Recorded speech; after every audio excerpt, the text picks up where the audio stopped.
Ibinibigay ko na po sa inyo ang lahat ng aking mabibigat na nararamdaman, Panginoon. Lord, salamat at palagi kang andyan. Ang lahat ng kabigatan ng araw ko ngayon, isinusuko ko na po ang lahat sa inyo. Kayo na po ang bahalang pag-aani ng aking araw ngayon, Lord. Alam ko, Lord, na kapag kasama ko kayo, magiging okay ang lahat. Magiging maayos ang lahat. Maraming beses mo na akong natulungan. Maraming beses mo na akong binigyan ng kasagutan sa bawat problema na dumadating sa aking buhay.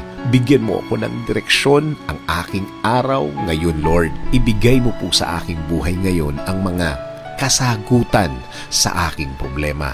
Ilagay mo po sa aking buhay ang mga tamang tao na magdadala sa akin sa tamang sitwasyon. Ibigay mo sa akin ang mga tamang oportunidad. Ibigay mo sa akin ang mga bagay na sasagot at magbibigay solusyon sa aking araw. Lagyan mo ng mga tamang impluwensya ang aking buhay. In Jesus' name we pray. Amen.